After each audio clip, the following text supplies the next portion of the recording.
I've covered a couple different auction venues when it comes to purchasing mill surplus guns.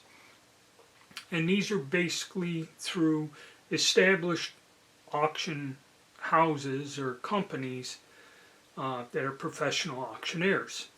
Now, the last ones that we have, and two that I've used, is both the Gunbroker and gun auction online websites. And what these are, which is different, is these are online auction sites. In other words, the site is there, there's rules to use it, and people can list things on these two sites. The difference or the advantage is there's a lot of variables on how they can try to sell their item.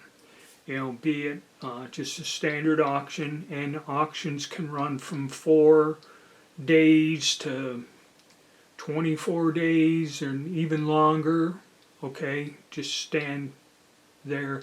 But usually that's with a buy it now or something when it gets really long. Or you can get buy it now option. Okay, can be in the listing. And some of them are just a listing with a set price to where if you like the thing, you just click on and buy it straight out. No auction type stuff involved. Now, usually that's with a newer firearm or something like that, but we're going to stick with the mill surplus. Now, mill surplus, when it comes in lots, usually like with AIM Surplus, JG Wholesale, Classic Firearms, they sell the guns from their website. They rarely, if ever, put things on auctions, but they will. Some of these sites will put unique or one-of-a-kind items up here as an auction. Okay? So you want to buy some mill surplus, and you're looking at different venues, and the one advantage is that, you know, when people can just put one item up, you will find a lot of different unusual things on these auction sites. Now, what you would do, because like I said, they have all these variables, there's no set time, they can pop up at any time. You would do a search, and there's a way you can save the search for, say, like Mosin Nagant M9130. You do a search, and then you can go into your account and set up save the search, send me email notifications. Then anytime something is listed with that in the title, Mosin Nagant M9130, you would get an email, and you know, you could go to that and look at what the offering is. That's the one main advantage using these sites. Now, we'll take a closer look at them. I'll get the screenshots up, and we'll talk a little bit more about them. All right, this one we're going to talk about briefly, gun auction. Very similar to the Gunbroker. I don't know what the rules are, because when I started using these things almost 20 years ago and searching them, they've changed.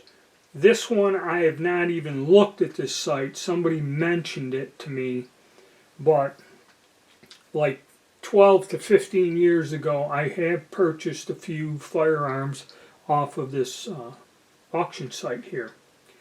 And it's pretty much standard. I think the one thing is this, and they all have different rules and things about buying and selling.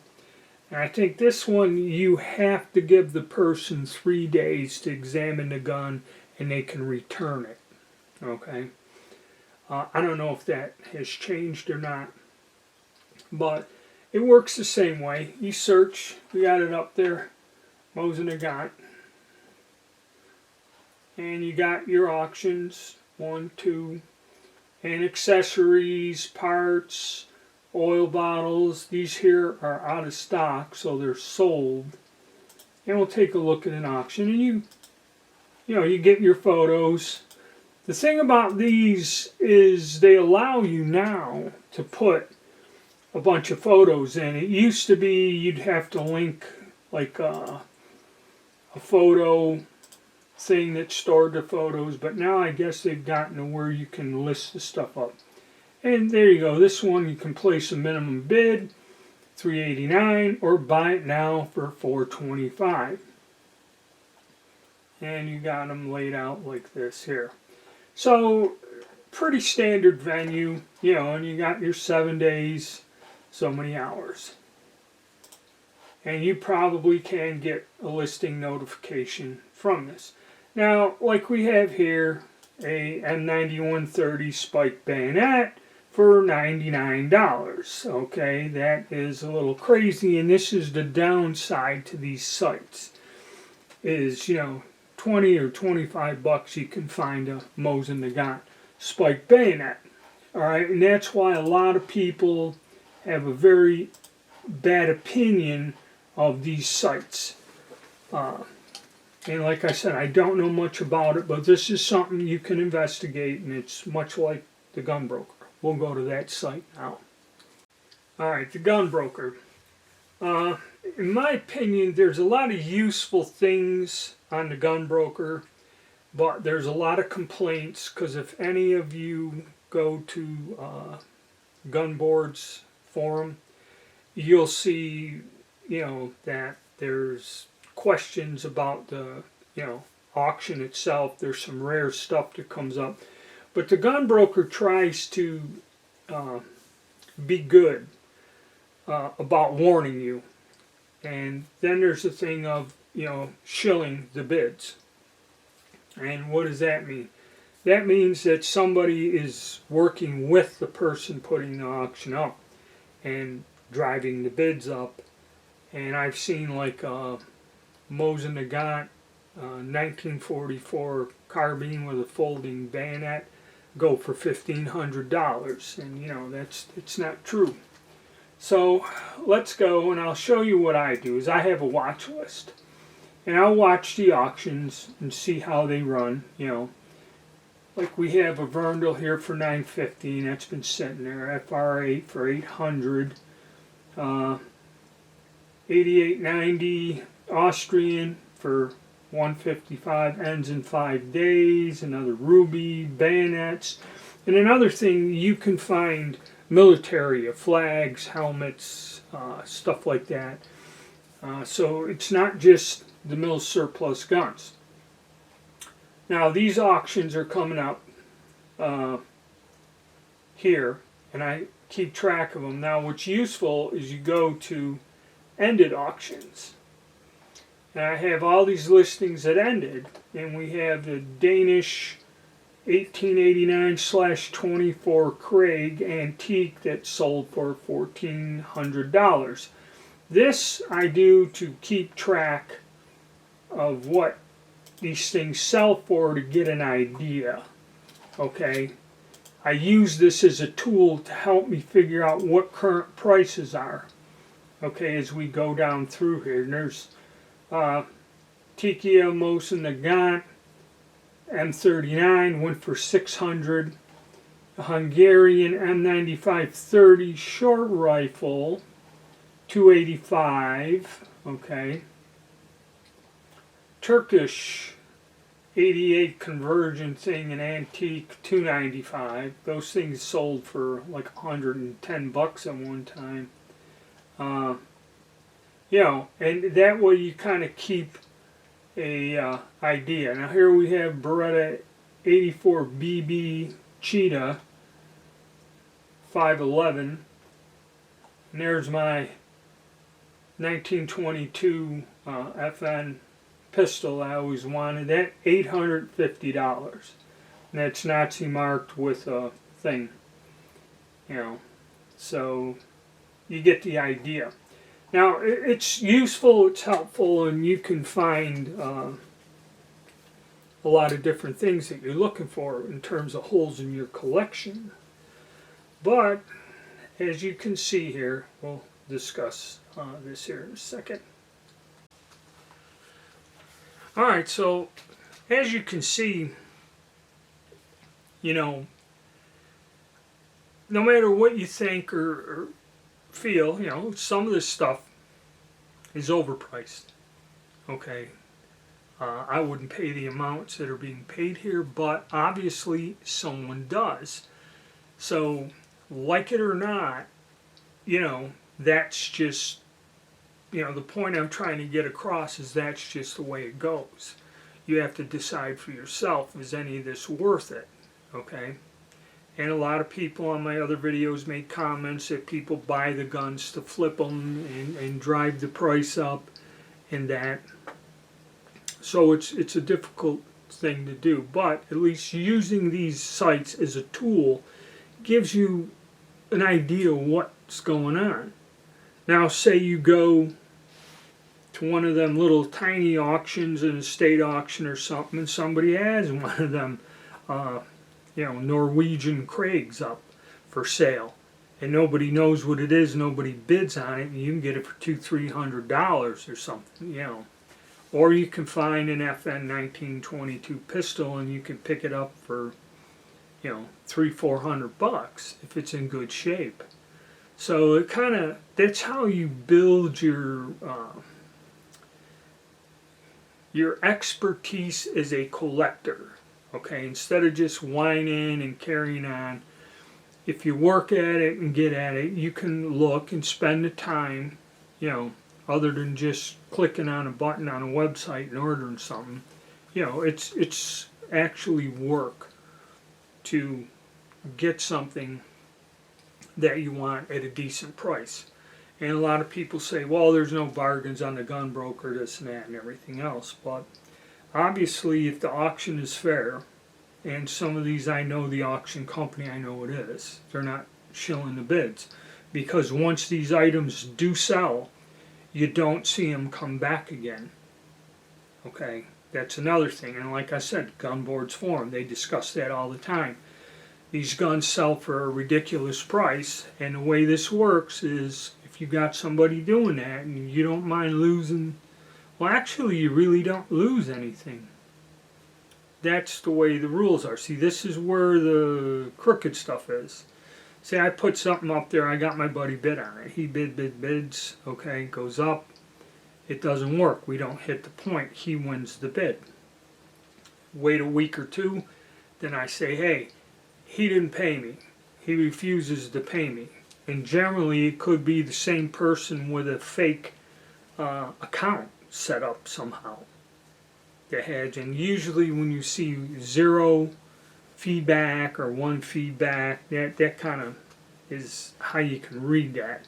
Then you'll find that he'll say this is a non-paying bidder, and he just closes the auction. But the only thing is, to get the fees back, okay, you must relist that auction.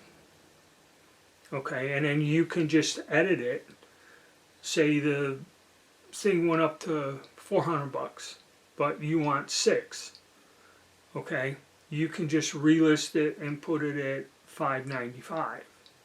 All right, and get all your fees back. You don't lose anything. Okay, as long as you relist the auction. And then you'll see that whoever didn't pay or whatever, that they're no longer a registered user. See, so there is some. You got to be careful and you got to be savvy. Either know the people you're dealing with, or another thing is whenever I'm bidding on older guns or antique guns, there's always the same people bidding. If they started off at a penny, and how you kind of track it is you'll either watch it or put a bid in for, say, like $50, $25 or something, and that's what people will do. And that way they track the auction and see what came out. And I usually see the same people. And then there's another one. There's a guy who does sell here, and he sells only antiques. And if you see an auction going and he starts bidding on it, that means that it's underpriced. You kind of go by how far he'll go, because he's looking to double his money. All right, and there's a lot of different tricks and things you can do to figure this out. But I have found, I bought my last gun, that 1888 Austrian 1888 rifle. I paid a little more than I wanted to. Okay, and yes, you do pay sales tax. You don't pay a commission on these auctions. Okay, so that's where you can figure out what you're going to pay from your bid by, they'll usually list what the shipping would cost. Or if they don't, send them a damn email and say, hey, look, before I bid on this, this is where I live, what would it cost to ship this gun? Going rate is anywhere from 60, some people charge $100. A larger company will charge you 40 for a long gun. Okay, so that's all over the place. And then what I forgot is when I bought this gun, like I said, I put a $600 bid in, but then I had to pay sales tax. They charged me, $60 to ship it or something, or maybe even 70. And then it kind of adds up, but not as bad as the auction houses. I mean, they're charging you a premium on top of the bid of 20%, 19.5%, 20%. Okay, you don't have that here. So it's a little bit easier to gauge what you're going to pay, but also if you're paying with a card and there's the 3.5%, 4% fee, that is clearly stated there. So if you read through this and understand what you're dealing with, you can get a pretty good idea of what you're going to pay for the bid exactly. Okay, that is the one advantage of this. And yes, there's a lot of people that list stuff there where the minimum bid is insane. Okay, but you just shift through it. Nobody's forcing you to pay that. And you can find some people put things up there that you can come out fairly reasonable. So it's up to you. Instead of just saying, oh, it's all bullshit, I don't want this, and there's cons and fakes, and there is with everything. Okay? But like I said, watch the auctions for a while. See what companies are doing this. Check the feedback. There's a reason they have feedback. Okay? Go there and see if there's any negatives. It might take you a little while to filter through all of it. See if there's any negatives, neutrals, or whatever, and read what people have to say. Okay? I mean, that's how you protect yourself. I use the Gunbroker. I don't have issues with it. I don't buy a ton of stuff off of it, but every now and again, if I see something, you may be able to get something at a fairly reasonable price. Not as often as you'd like, but you can if you know what you're doing and take your time and just, be careful. So that's my thoughts on it. It's another venue. I'm going to make a video on, someone asked selling your Milsurp guns. Okay, I will produce a video discussing that. I'll come back and mention these places and some other stuff. But that's for another topic. Alright, hit the like button, subscribe, and stay tuned.